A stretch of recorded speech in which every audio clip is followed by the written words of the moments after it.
am the first woman to sit in an executive seat and hold a P&L in the company's history.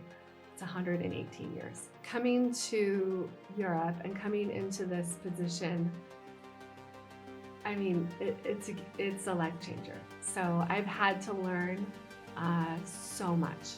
One of the reasons I moved to the North Face was the leadership team. So at Nike, the leadership team was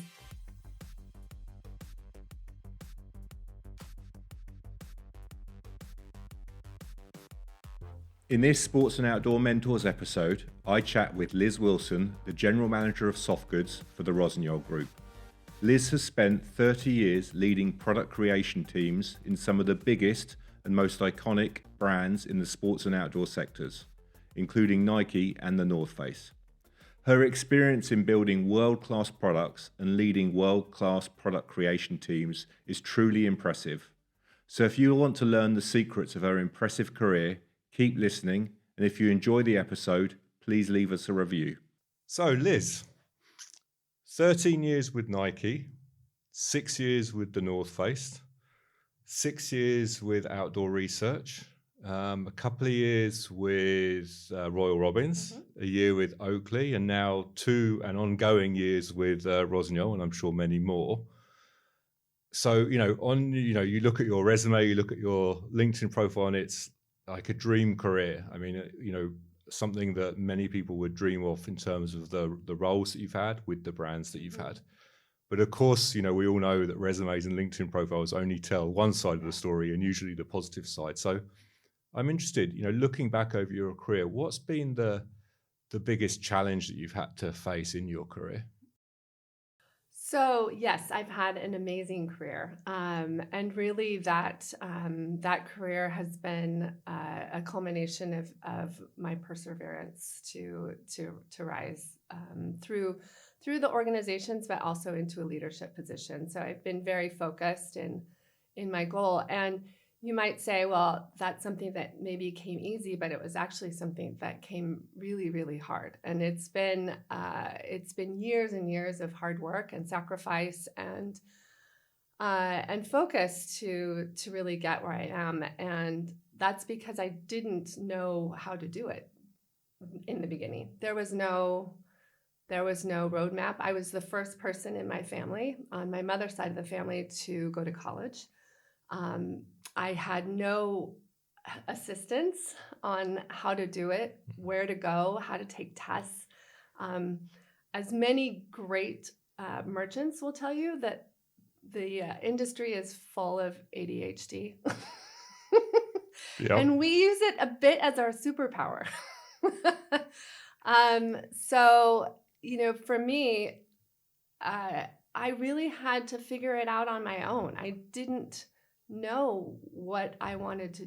I knew I wanted to be in product. I knew I wanted to be in apparel. Yeah. And so early in my career, in my last year of high school, my student advisor told me that I would have a fantastic career in the service industry. Okay. So yeah, aspirin. I said, so I'm going to have a great career as a flight hostess. Okay. But, I was fortunate. And when we speak of like people who inspire you the most, I was really fortunate that I had my aunt and uncle to really be a guiding light for me. And they offered me some assistance, just a little push in the right direction. My grandfather left me a tiny bit of money that I was able to use to start my my career or my school. My school. But I had to self-fund essentially my university degree, and back then there was no path. So I'm now an advisor and at the School of Business for Oregon State University, which was my alma mater. And I tease them because the merchandising program is now in the School of Business, where it should be. But back when I was in university, it was in the School of Home Economics. Wow. So I have a degree in home economics, which I find to be Wow. not That's incredibly amazing. useful, but that's how they thought of this industry back then. And so there was no merchant, there was no merchandising. You were either a buyer, which I found out I'm really not great at math, so that wasn't a good. I did try it. You could be a buyer, you could be a designer, you could be a developer or a pattern maker, but there wasn't the person or a defined role of what that was. Yeah. And so I started my career and my first, I'd say, probably 6 years in retail. Yeah. So I started in retail, which is really hard work. But I'm really thankful for that because I learned about the customer. And so when I had the opportunity to start at Nike back then, I started at Nike Town Portland as a floor manager. Yeah. And I really worked my way up. I was the most annoying person at the company because I would do anything in my power to find out who do I need to talk to, what does it look like. And one day, this woman, her name's Roma Pizer. So if you're listening, Roma, you came and gave a speech at the store before it opened, and you talked about what it meant to be a merchant, and what a merchandiser looked like. And when she gave that speech, I was like, "That's it. That's what I want to do. That is what I would be good at." And so I literally started Yeah. the path to figure out how to get in there. Wow. And I slowly worked my way into that role. It took me about a year, but I was, once I got in, I was in, and I knew that's exactly what I wanted to do. Interesting. So it's definitely been a career of trying to figure it out along the way. There isn't, or it's a lot more defined now, but back then it really wasn't. I mean, at Nike, I was probably, I'd say, the third class of merchandisers that really shaped the future of the brand. Yeah. And I like to say that it was definitely Nike that helped me understand it and become a great product person. Yeah. I had really, really good teachers back then. Yeah. So Okay. it's definitely been just kind of figuring it out along Yeah. the way. There isn't a roadmap. Yeah.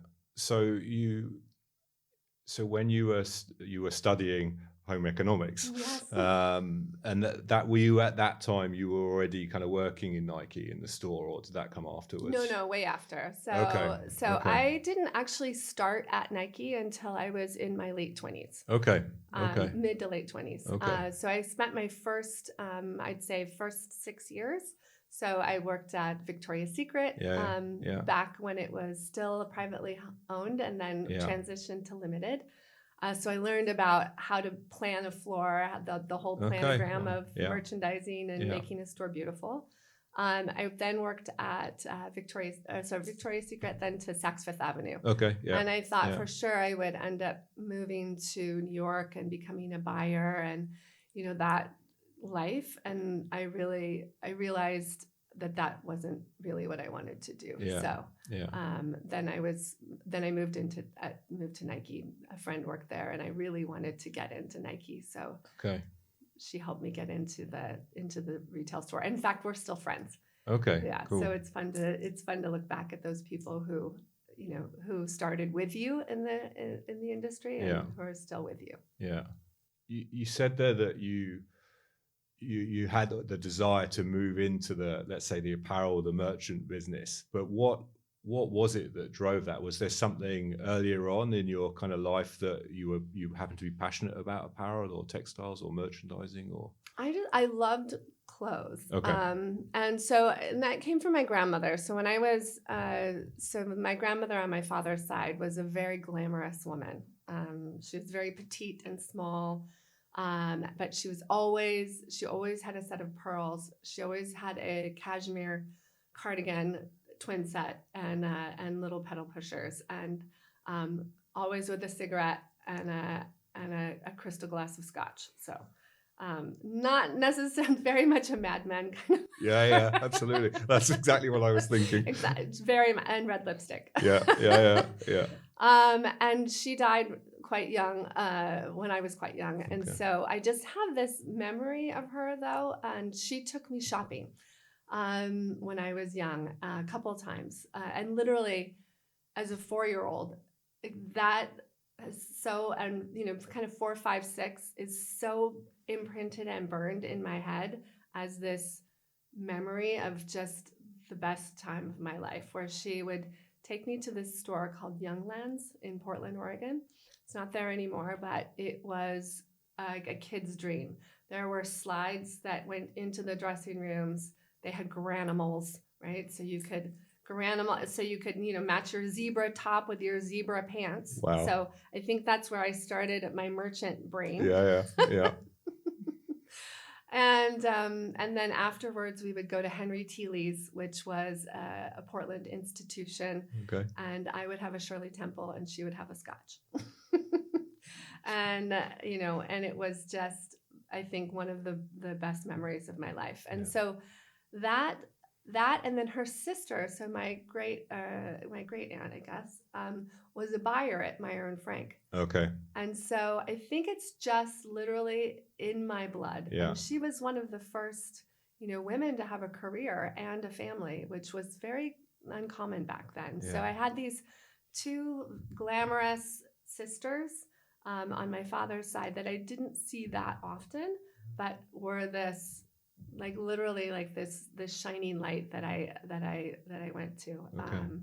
And I always loved clothes. I was always very creative. I didn't have a lot of money growing up. And so, fortunately Gen X, right, we're the thrift store generation. Yeah. And so I started, we would go to the Goodwill, we would go to, the as-is bins, and we would, find vintage. And I loved vintage growing up, and would put together, fun outfits. And my mom caught me one day going to school, and I needed a skirt, like, for my outfit. And so I decided, well, I have this black t-shirt, so I'll just put that on as a skirt and tuck the sleeves in my waistband. And my mom was like, "Are you wearing a t-shirt for a skirt?" I'm like, "Yeah."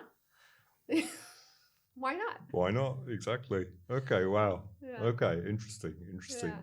Looking back over those 13 years, what was the best and the worst experience of working within such a big, corporate organization like Nike? Mm-hmm.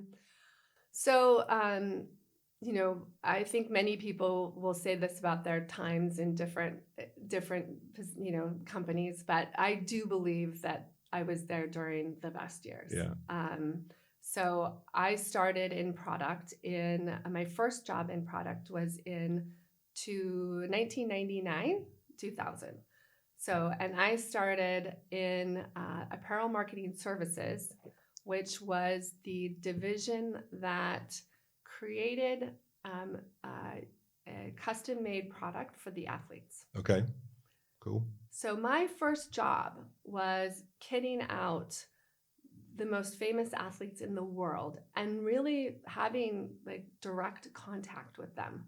Amazing. Which doesn't exist. So my best experience at Nike has to be, and again, so lucky, perfect, right time, right place, was I was in charge of the U.S. Postal cycling team. Okay.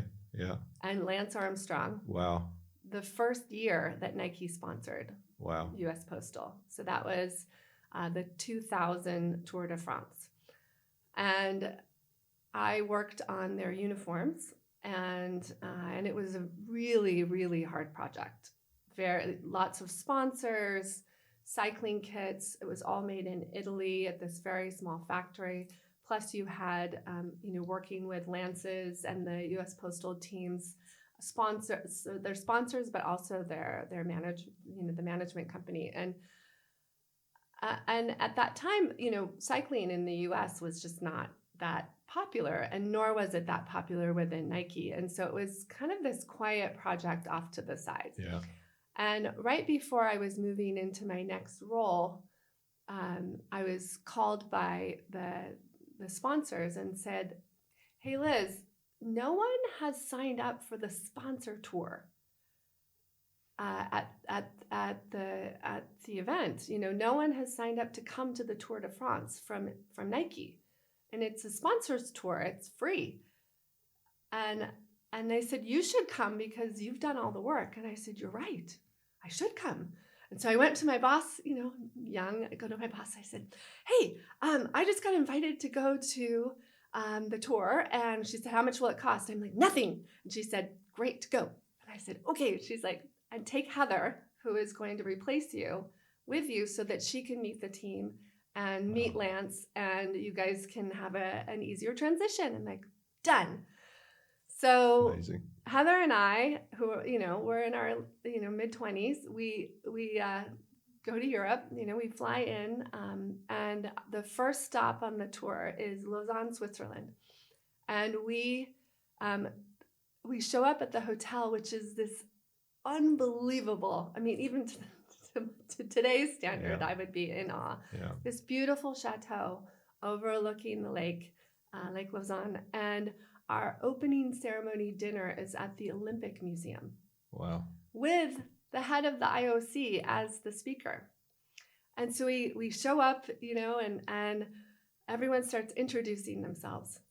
"Hello, I'm the U.S. Postmaster General." Oh my God. "Hello, I am the president and CEO of Visa." "Hello, I am the founder of Yahoo." This is pre-Google. And then Heather and I stand up and we're like, "I'm a product line coordinator. Like, I'm not even a product line manager yet." And we stand up and we say, "Hello, we're from Nike, and we outfit the team." And so we talk about, being in a place with a group of people where you feel like you're completely an imposter, right? Yeah. Yeah. We spent a week on the tour on a 5-star trip, going to chateaus and wine tasting and these amazing dinners.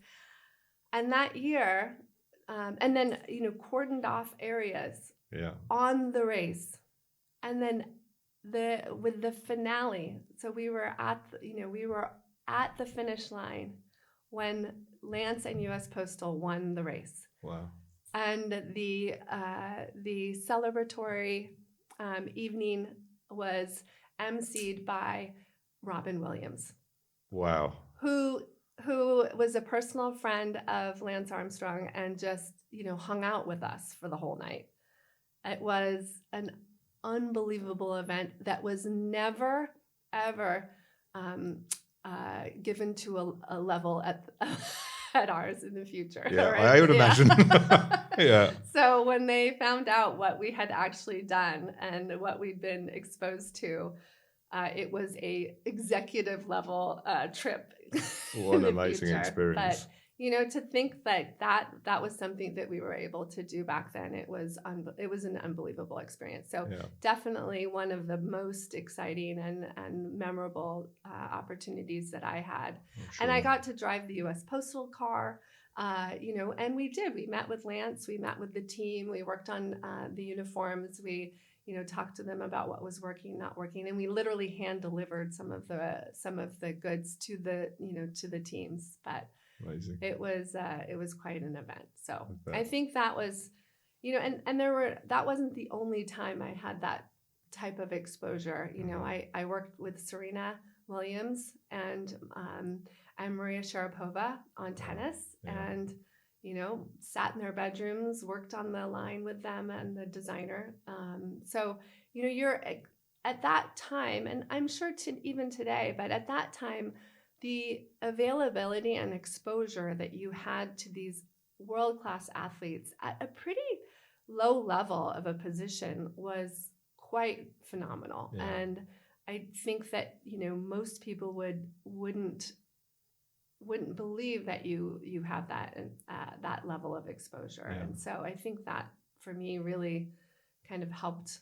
It makes them human. They're people too, and they're insecure and as well, and have to have their products a certain way. Wow. It certainly was an opportunity that I'm very, very lucky to have had. Yeah, for sure. On the flip side, the hardest, Nike is a hard place. It's very, very competitive. Yeah. They move you around a lot.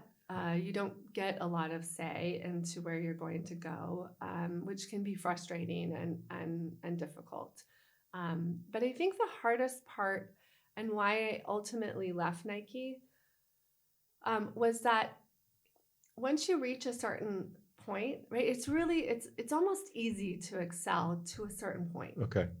And then you hit director spot, right? Yeah. You hit that director level, and then it's really hard. Okay. Or at least it was for me. Yeah.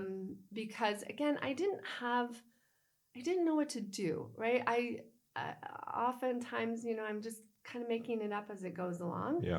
And you can do that to a certain point, but once you hit that director point, you kind of need to know how to do it. Yeah. Or you can't fake it anymore. Yeah. And I do believe in the fake it till you make it. Yeah. That was my early career, and you then needed a sponsor. Okay. Right? You needed someone who would take you to the next level. Yeah. And it can be a frustrating experience. Yeah. And ultimately, I got very frustrated with that process. And I was lured away by the North Face. Yeah. And, at a time when I had spent, I'm from Portland. I had never lived outside of Portland except during university. And so for me, an opportunity to move to California and to own a new business was too attractive to pass up. Yeah. Well, that's exactly my next question, because, okay, so you were working for the number one sports brand in the world, doing at the time around $18 billion, which is amazing when you think about it, how much they're doing now. Right. Yeah. How much it's grown in that time. My own business was about like 500 million. Yeah. And, at the time when I left, and, I'm sure it's, significantly bigger than it was back then. But then you went to North Face, as you mentioned, which at the time was probably the largest outdoor brand globally, but still only about 10% of the size of Nike, which when you think about it, is kind of puts the outdoor industry into perspective a little bit within the broader sporting goods industry. But that role seems to be probably the first real senior leadership role that you probably had in your career. And you've maybe touched on this a little bit already with the kind of, fake it until you make it. But how did you find those first few months of not only starting in a new business with a new brand, but also in that kind of first more, let's say, senior leadership or strategic leadership role? How were those first kind of 3, 6, maybe 12 months? So one of the reasons I moved to the North Face was the leadership team. So at Nike, the leadership team was terrifying. Okay. In what way? They were just terrifying. Okay. They were because they were kind of almost like omnipotent. Okay. Like a little bit like Oz. Yeah. Right? So, I did work for Mindy Grossman, who was I learned you at the time you don't realize how much you're learning from someone, but really Mindy Grossman was an incredibly powerful a woman, a female leader in my past, but she was also terrifying. And not because she was trying to be terrifying. She just, for us, we were just scared of her, right? It was normal. And also the leadership team wasn't always as present. So because they were also being moved around a lot. Yeah. So when I interviewed at the North Face, I interviewed with a gentleman named Jim Gerson. Okay. And Jim is like and I won't be the only one who says this. He's like the Mr. Rogers Okay. of the industry. Like, he is the nicest, most wonderful human. Yeah. And I needed that at that point in my career. I needed someone who would take the time to help develop me, right? And to go from this kind of rough, I'm definitely rough around the edges, right? Really, just I had not been formed. I had basically raised myself, raised by wolves, Gen X, right? Totally. And so Jim, and then also Steve Rendell. So Steve Rendell Steve was the president of the North Face at that time. Yeah. And Jim Gerson was the VP of product. Okay. And so having those two, especially Steve in those early years where he was really, really engaged in the business, was phenomenal. So I had someone who was excited to bring me in from Nike and saw, how much raw potential I had, and was willing to take the opportunity and the time to kind of help shape that, was really important. Because the North Face was a tough business. So I was hired to start the performance business. So that was the time when they broke out into activity, they call it the activity-based model, right? So they had just broken everything out, and a little bit like kickball, everyone had picked their teams before I got there.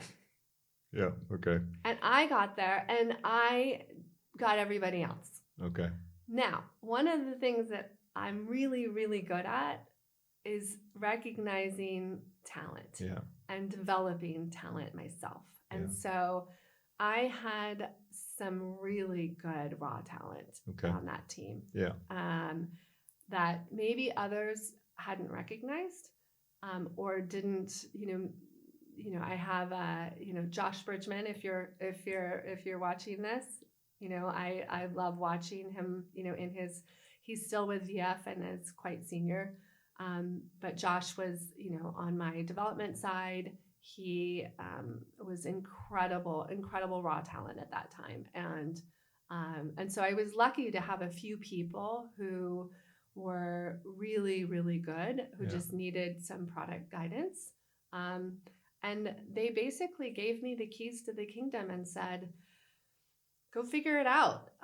Here are your resources. And that's, also something I'm really good at, is just kind of figuring out the opportunity. We met with athletes. I took the entire team to support an ultra race, the Wasatch 100. Okay. And we went and we supported mile 85 at a 100-mile race, so that we could watch the runners come through, and we could see like what happens to them at mile 85, and how can we think about product, and how can we think about solving their needs, right? And also it was a great opportunity for all of us at an early stage of a team forming to understand, how do we work together?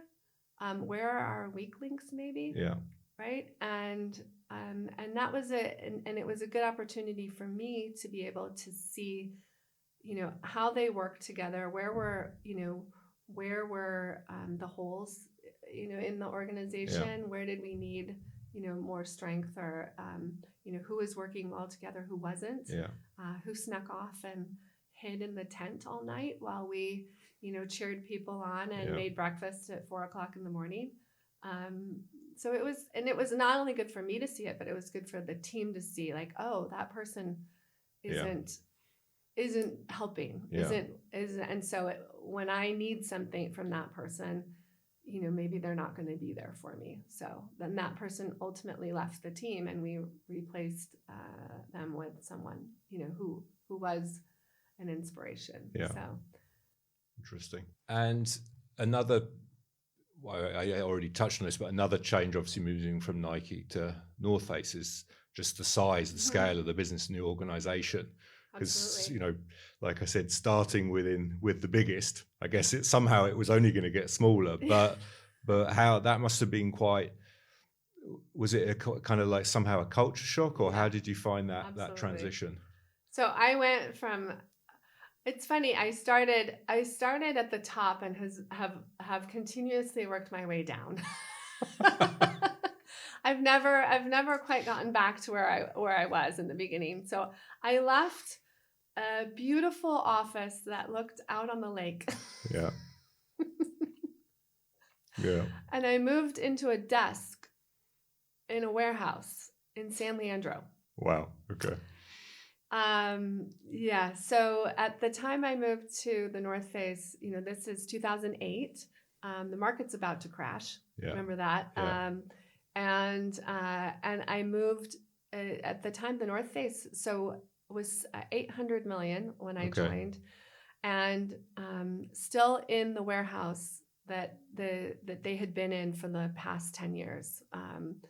And had not moved. I was there during the transition to Alameda when we got a new campus, but I definitely spent a good the first half, if not 3/4 of my time working in that warehouse, faxing in expense reports to Greensboro, North Carolina, and it was definitely a different environment. Yeah. But how did you adapt to that? Well, I think if you think back to my roots, right? So I'm used to that. That's for me that's a more normal place to be for me. I think when I got to the North Face, I felt more comfortable actually. Okay. And I was able to the people that work in the outdoor industry, and I've stayed there, right, for the rest of my career. I left once and I that was a very short-lived experience. And I really came back because I missed the industry, right? I love the outdoor industry. It's where I feel most at home, and the people. And a lot of that has to do with the people who work in the industry, right? Yeah. They're passionate about the sport. They're passionate about creating great product that works. And so when you're working on product that is solving a need, and yes, you want an aesthetic beauty to it, but you're really solving a problem. And for me, that's my favorite place to be. So soon after you left TNF, you started playing a more active role kind of outside of your career, if you like, in terms of volunteering and supporting different initiatives. So you were an executive mentor at Canberra Outdoors for, I think, almost 10 years. You also volunteered for the International Women's Forum and still do today. So it's clear from probably those two choices, and maybe if the audience doesn't know who Canberra Outdoors is, it's I'll maybe let you kind of explain kind of what Canberra did.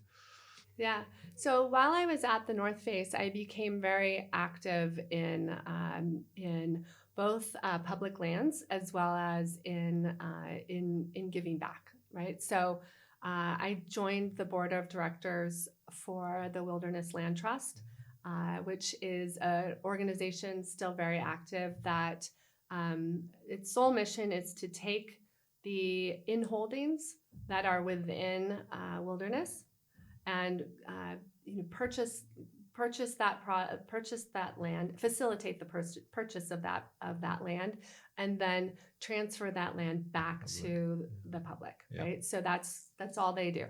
And so I was able to work with this group of people for 10 years, and I'm still very close with many of them. But people who spent their careers at the Sierra Club, or working in Washington D.C. lobbying for public lands. So I had that opportunity when I started when I was at the North Face, and was able to actually create a partnership between the North Face and Wilderness Land Trust when we transferred the Castle Crags Monument, which is a huge climbing area in Northern California in the Shasta National Forest. And so the North Face actually partnered with the Wilderness Land Trust to make that transfer possible. Yeah. They helped fund us. So that was a really wonderful program to be part of.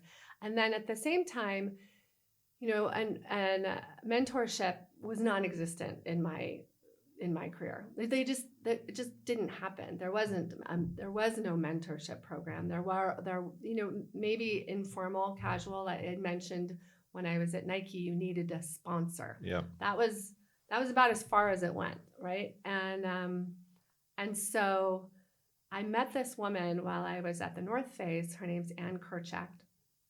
She's since passed away, unfortunately, which is really tragic. But she was one of the co-founders of IOWC, so the Outdoor Industry Women's Coalition, Okay.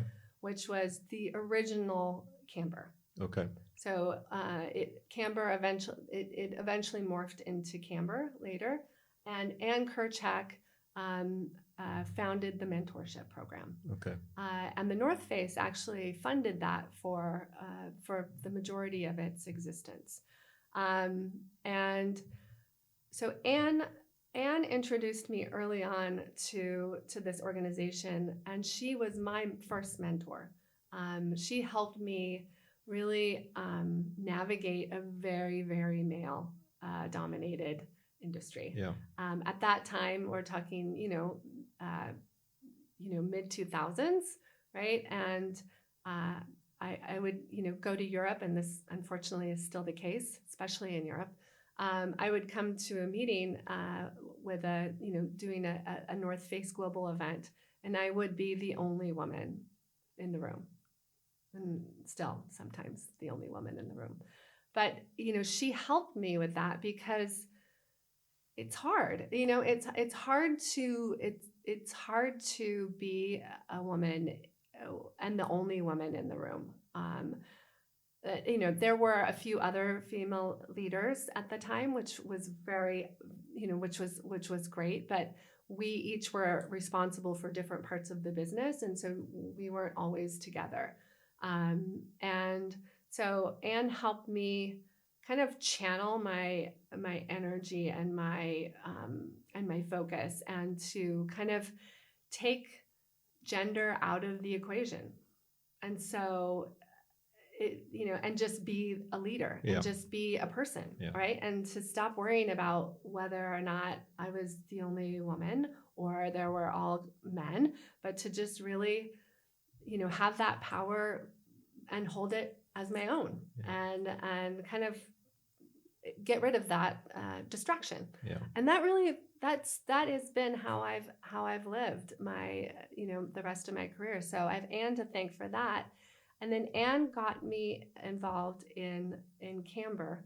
And so I was at first just a member of the group, right? But then I transitioned into the formal mentorship program. And as you said, that program, I'm looking forward to hopefully replicating that. It's almost a year-long commitment between a mentor and a mentee to work together, to meet every 2 weeks, ideally, and to really be that person's advocate, and to help them and to help guide them. Mentorship is a two-way street, right? Yeah. And that's what I think is so important to remember and understand, is that, it's the sharing of experiences and helping each other in different ways, right? Yeah. So I don't have children, and so for me, this industry, this is my family, and yeah. So you get to see a family member succeed, which is incredibly powerful. Absolutely. So after then quite a few years of being a mentor, what would you say is or the key success factor to that mentor-mentee relationship? Because I'm sure not all of those relationships work, right? So yeah, what for you is important to make sure that both mentees and mentors kind of succeed and get what they want out of that relationship? I only had one difficult relationship, and it still worked for what that person needed. So for me, I tried to take myself out of that I'm doing this for them. This is but they have to work. Yeah. Right. And so I think the most important thing about a mentor-mentee relationship, especially one that's a formal program such as this, Yeah. is that understanding and respect of each other, Yeah. of each other's time, and to make sure that, if you don't have something to talk about, or that you formalize that conversation, and maybe one day is a 15-minute conversation and another is 2 hours, right? So depending on the need. But I found that, and in speaking to other people who were part of that mentorship, if you didn't set up clear, and that was my job. If I didn't set up a clear guideline of, first of all, have you had a mentor before? Do you know what it is? Yeah. Right? Do you know what this relationship is about? Yeah. And some do and some don't, and that's okay. Yeah. Right?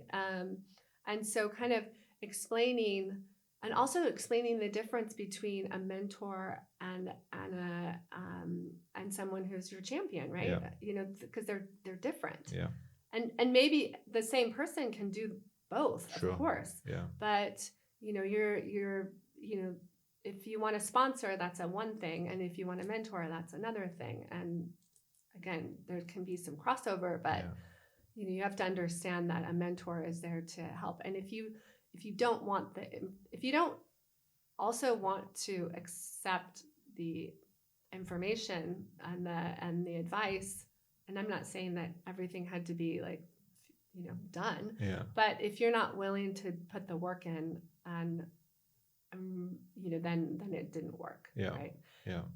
Well, I think hopefully with an event that we're attending today, so the Global Game Shapers Initiative, and also the OIA mentorship program in the UK as well, hopefully we can start supporting more women and start encouraging more women to develop within the industry, which is great. I'm looking forward to joining that as a mentor, because that's how we met, right? So, and I'm incredibly thankful that you remembered that about our conversation, because that's why I'm here today, going to attend the Global Game Shapers, because I miss that community that I had in the US, and I want to build that in Europe, especially because I do see women in leadership not as visible as they are in the US.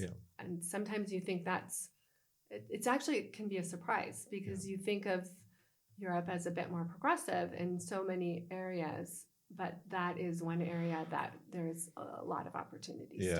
Exactly. No, absolutely. After now, I think next year it'll be 30 years within the sports and outdoor industry. Sorry.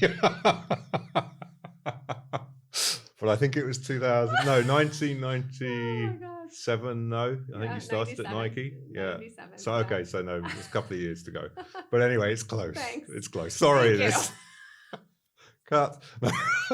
So 30 years and an amazing career. Like I started with brilliant roles with iconic brands. What's been your key to success, would you say? And of course, it's never just one thing. There's never one silver bullet. But, looking at yourself, why do you think you've been able to have such amazing roles with such amazing businesses?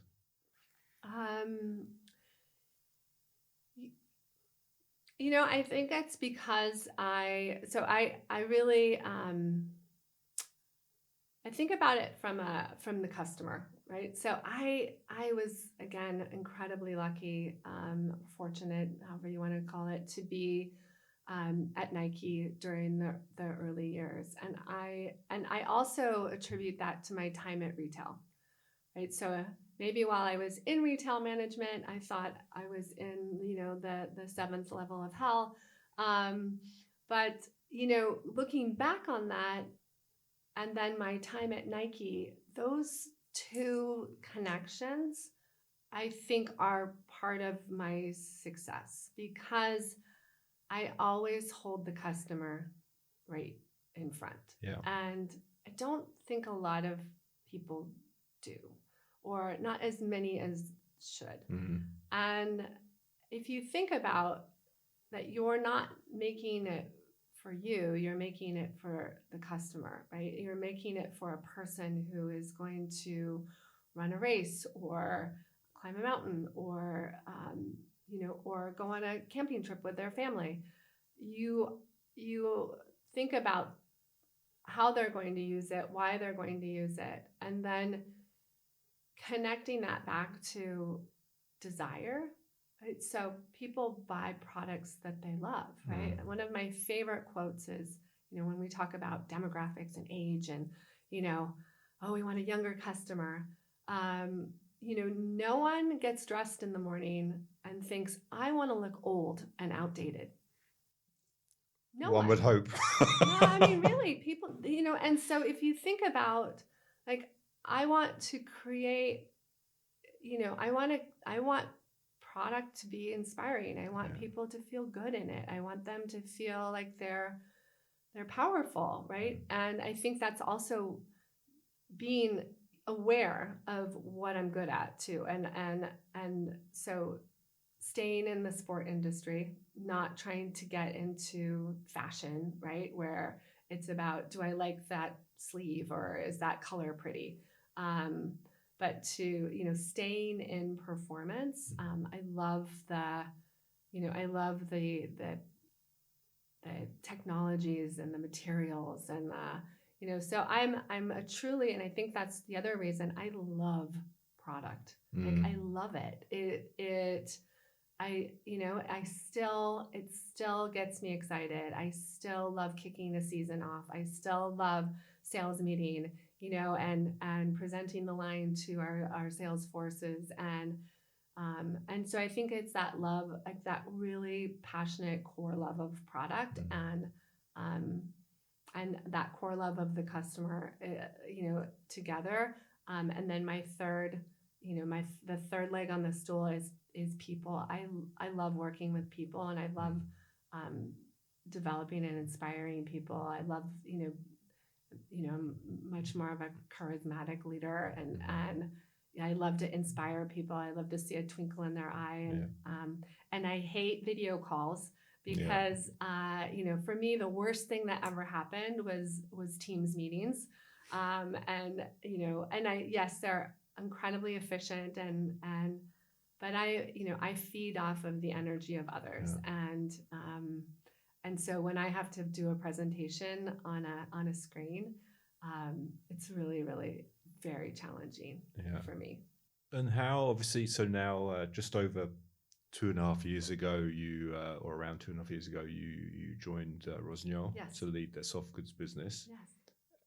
And that was the first time, I think, that you've worked outside of the US. Yes. So how's that experience been? Kind of shifting countries, cultures, big change. Big change, biggest change of my career, of my life, really, truly.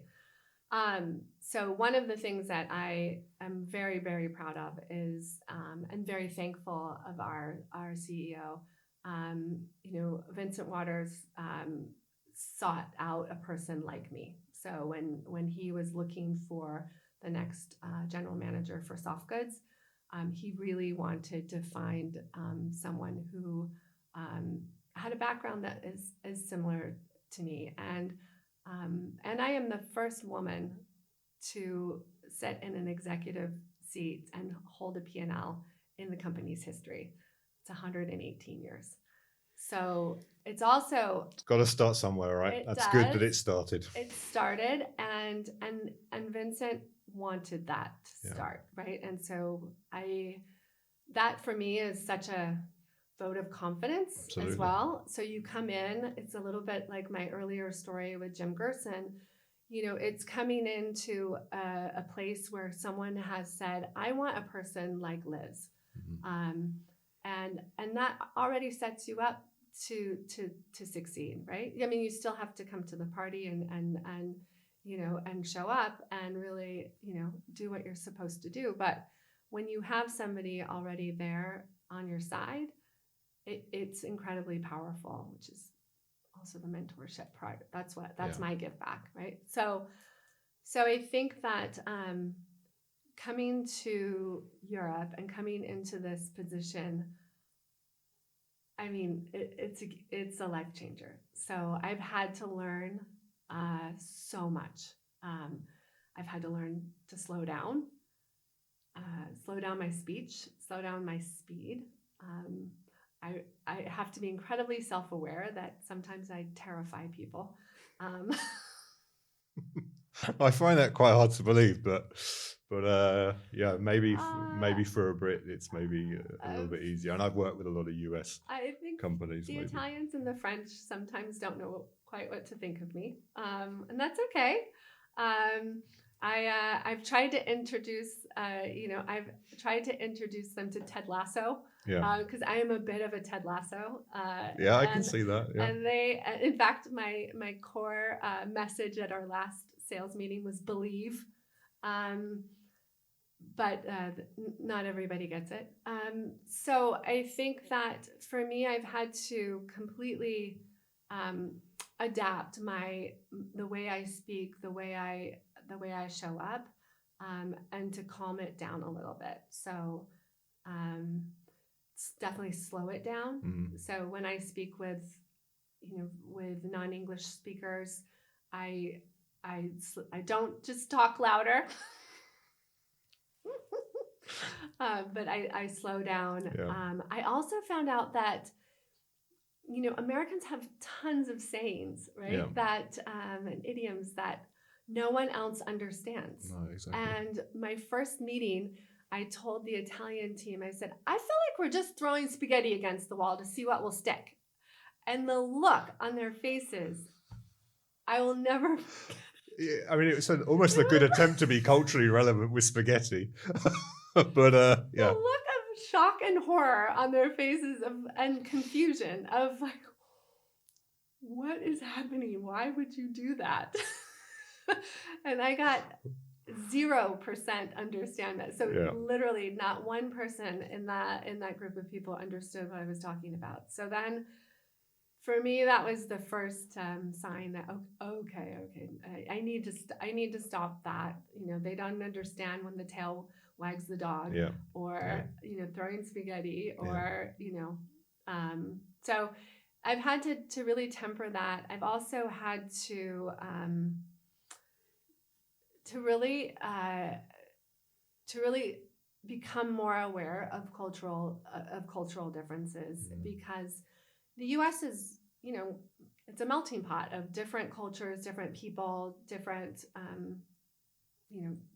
lots of differences. But countries are a bit more similar, right? So there's French culture, there's Italian culture. So that's been something that I've had to really learn and understand. And I also have teams that are separated by distance. So part of my team is in Moran, which is our headquarters. Part of the team, the majority of the team is Milan. And then I have part of the team in Montebelluna. Okay. And so I, being the kind of, I love, like, I don't know, cheesy sayings and stuff. So I created M to the power of 3. So speaking of, and trying to help the team also understand, like, we can't do it. One M will not succeed, right? We need all 3 M's working together. We need all 3 locations working together in order to succeed. And so trying to kind of bring that old-fashioned, inspiration. I was a camp counselor in my early years, so I definitely still have to, bring some of my camp counselor kind of, let's all get together and enjoy what we do and have fun, and everybody roll up their sleeves, and so that's been, I think, how I've worked through that transition, and I love it.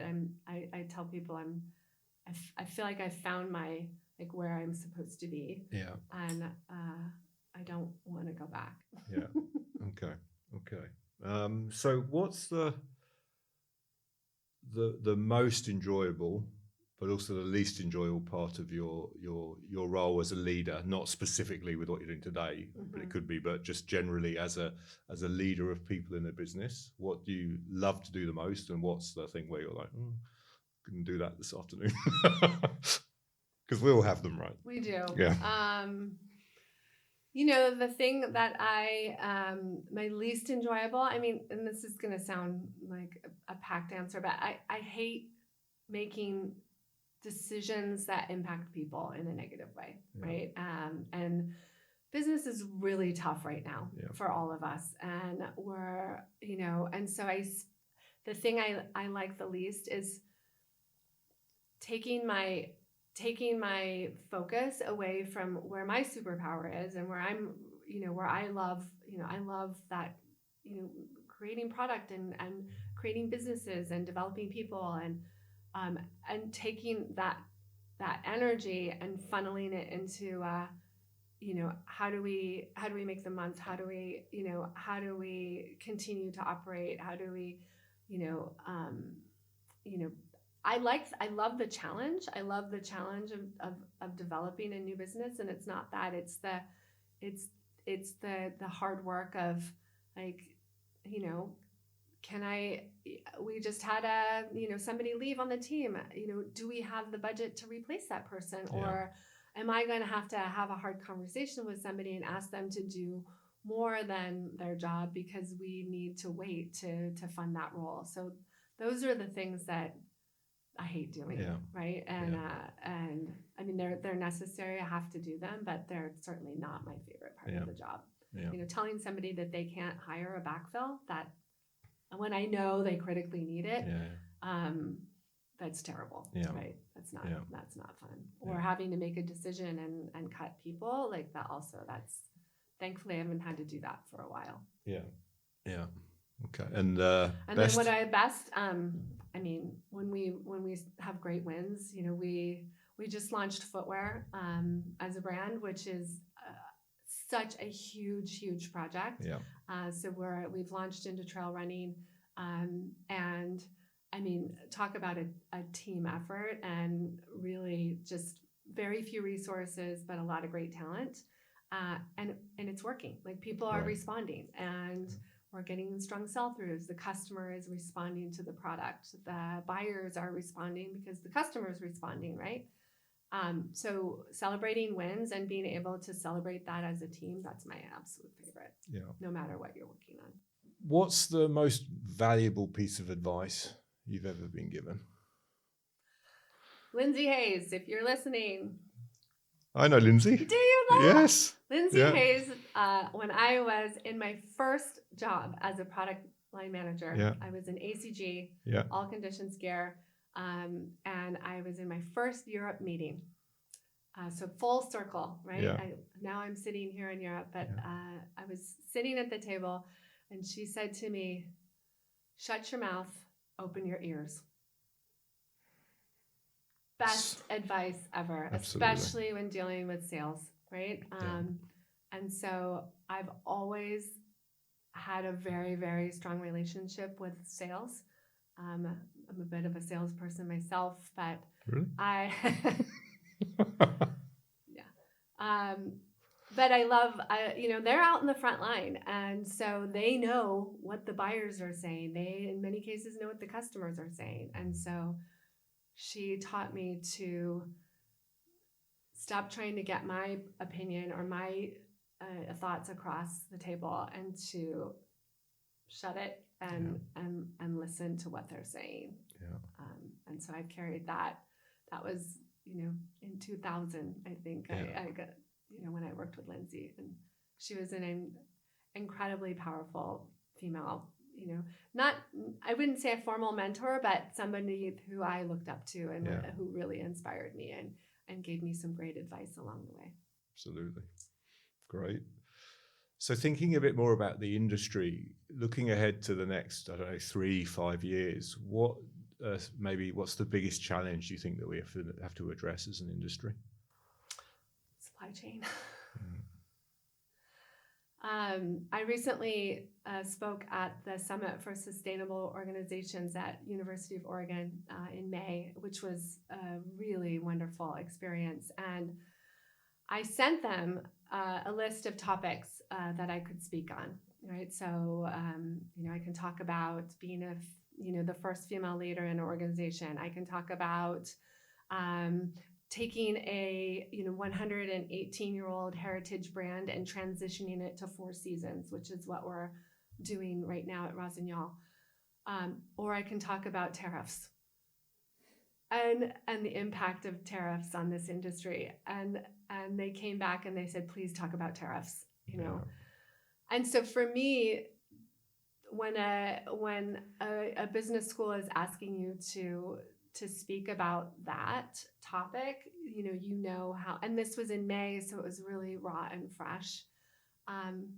But supply chain is definitely something that we have to address. Not just supply chain, but and this industry, it's supply chain on one side, on the operations side, and on the business side, it's 4 season. It's like, how do you, Rossignol, we are a heritage ski brand to the core, right? And we are working harder than ever to transition into a 4 season brand, into making sure that we have products that are viable and desirable and the top performance for our customers to enjoy their time on the mountain, no matter what the weather is, right? Whether it's snowing, raining, windy, sunny, so that we just ensure that our customers and the people that love our brand can be outside in the mountain environments, because we don't know when the snow is going to come or when it's going to go. And you used to be able to predict weather patterns, and you really can't now. And so I think for those of us in this industry that rely on weather, and so many of us do, I think that's an incredibly challenging business, especially if you're a hard goods brand in the core and you're trying to move into soft goods. So that, and then the supply chain, that, whether it be tariffs, whether it be, trying to find where to build your product and maintain profit for the company and an affordable price for the customer. That challenge is becoming greater and greater, right? So I think those are probably the 2, biggest challenges that we will not overcome in the next 3 to 5 years. Yeah. Let's go to the last question. So if today was your last day, and you were going to retire and walk away into the sunset, what would your message be to your team? You've got this. Perfect. Really, my job as a leader is to turn them into leaders, right? And I have a really strong leadership team that, that we've been working together. Some of us have been working, I've only been there for 2 years, but, I believe in building strong, that leadership team beneath me is, and then the leadership team beneath them is incredibly important, because you want to essentially obsolete yourself eventually, right? And so I think that, I think making sure that I'm giving them the tools and the tools, the inspiration, the vision for them to continue forward, whether it be with us at Rossignol or in their next roles in the future. I think that's our job as a leadership team. Absolutely. So. Brilliant. Thank you. Thank you very much, Thank Liz. you. It's been Dan, super thank you, interesting, and I hope very inspiring for many people. Like I said, it's an amazing journey that you've had, and we could only touch a fraction of it today, but I think lots of really amazing insights. So thank you for taking the time to speak with us today, and thank you. See you soon. Yes, absolutely. Take care. Thanks so much for listening to this episode. please ensure you click the follow button on your podcast app so you never miss a new episode. And if you're interested in what else we're doing, please make sure to follow us on LinkedIn. I'm Dan Trapp, and you've been listening to Sports and Outdoor Mentors.